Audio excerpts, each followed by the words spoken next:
Olá e bem-vindos! Hoje vamos falar de algo que parece magia, mas que na verdade é pura ciência, a colorimetria capilar. O que é que faz a diferença entre um trabalho de coloração normal e uma verdadeira obra de arte? A resposta, como vamos ver, está na ciência. Quando olhamos para um cabelo com uma cor assim, vibrante, perfeita, é fácil pensar que é um dom, talvez um toque de magia. Mas a verdade é que por detrás de cada cor de cabelo espetacular existe uma ciência exata, com regras que podem ser previstas e, mais importante, controladas. Mas afinal, qual é o grande segredo? O que é que estes mestres sabem? A resposta está na forma como combinam a biologia do nosso cabelo com a química do salão. Vamos lá juntos descodificar esta linguagem secreta da cor. O primeiro passo de qualquer grande artista é conhecer bem a sua tela. No nosso caso, a tela é o próprio cabelo. E antes de sequer pensarmos em adicionar cor, temos de perceber a ciência por trás da cor com que nascemos. E no centro de tudo isto está a melanina. É este pigmento biológico que vive lá dentro do fio de cabelo que define se o cabelo é naturalmente preto, castanho, ruivo ou loiro. É o ponto de partida para tudo.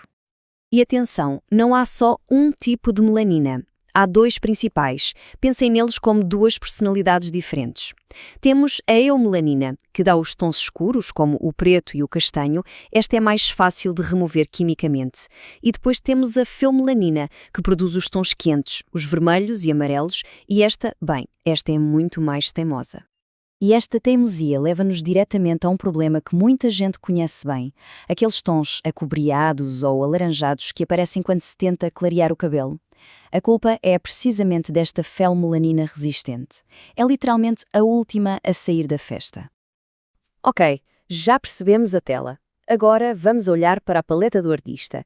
Se o cabelo é a nossa base, as cores artificiais são as nossas tintas. E todas elas, sem exceção, são governadas por um conjunto de regras universais. E tudo, mas mesmo tudo, começa com estas três cores puras: o vermelho, o azul e o amarelo. Elas são a base, os blocos de construção de todas as nuances que se podem criar num salão. Não podem ser criadas pela mistura de outras cores. São o ponto de partida. E quando começamos a misturar, a magia acontece. Se juntarmos duas cores primárias em partes iguais, criamos as cores secundárias. Vermelho com amarelo dá laranja. Amarelo com azul dá verde. E o vermelho com o azul dá violeta. E assim, o nosso leque de opções começa a expandir-se. E agora, atenção, porque este é um dos conceitos mais importantes. O que acontece se misturarmos as três cores primárias a equilíbrio? Não obtemos uma confusão de cores, obtemos um castanho. Um castanho perfeitamente neutro. É por isso que é possível criar cores de cabelo tão naturais. Certo? Já conhecemos a tela e a paleta. Falta aprender a linguagem. Os coloristas profissionais não adivinham o que fazer. Eles leiam um código. Um código numérico universal que lhes diz exatamente o que está dentro de cada tubo de tinta. O primeiro número, aquele que vem antes do ponto, é bastante simples de entender. É a altura de tom. Basicamente é uma escala que nos diz quão claro ou escuro é o cabelo, indo de 1, que é preto, até 10, que é o loiro mais claro que se possa imaginar. Agora, os números que vêm depois do ponto, esses são a personalidade da cor. São os chamados reflexos. Por exemplo, 1.1 significa um reflexo cinza, que tem na sua base o pigmento azul. 1.4 é acobreado, que vem do laranja. É aqui que se define se um tom é quente, frio ou neutro. Vamos ver um exemplo prático para isto fazer todo o sentido. Uma tinta com o número 7.45. O que é que isto nos diz? O 7 diz-nos que a base é um loiro médio. O ponto 4 é o reflexo principal, ou seja, é acobreado.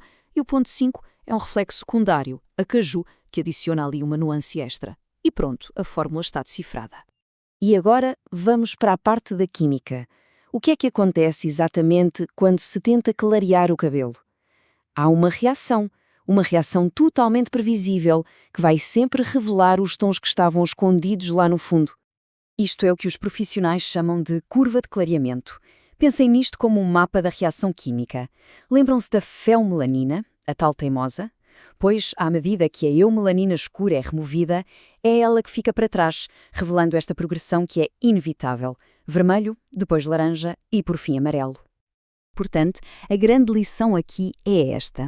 Quando o cabelo fica com um tom alaranjado ou amarelado durante o clareamento, não é que algo tenha corrido mal, não é um erro. É a ciência a funcionar. É uma etapa química perfeitamente normal e, mais importante, previsível. E é exatamente aqui que a magia acontece. Um verdadeiro profissional não luta contra esta reação química, ele usa. Dominar a cor final significa usar a teoria das cores para controlar a química que está a acontecer. Esta é a pergunta de $1 milhão, certo? Se estes tons quentes são inevitáveis e vão sempre aparecer, como é que se consegue um loiro frio e limpo, ou um castanho neutro e sem reflexos vermelhos? A resposta está nesta ferramenta, a melhor amiga de qualquer colorista, a estrela de Oswald, também conhecida como círculo cromático. O princípio é elegantemente simples. Cores que estão em lados opostos do círculo cancelam-se uma à outra. E na prática, isto funciona assim. O cabelo revelou um fundo laranja indesejado. Olhamos para a estrela e vemos que o oposto do laranja é o azul. Por isso, o colorista vai adicionar um reflexo azul, o tal ponto 1 cinza, para o neutralizar. O cabelo ficou demasiado amarelo. O oposto é o violeta, ou ponto 2 irise. É ciência de cores em ação pura e dura. E aqui está a verdadeira maestria, o segredo final. Não se trata de aplicar a cor que se quer ter, mas sim de aplicar a cor que vai neutralizar a cor que não se quer ter. O segredo é sempre pensar na cor oposta para cancelar o tom indesejado e só depois é que a cor perfeita pode ser revelada. É um jogo de estratégia, clarear e depois corrigir. Como diz o ditado, a excelência é um hábito, e na colorimetria esse hábito é aplicar estes princípios científicos vez após vez com precisão.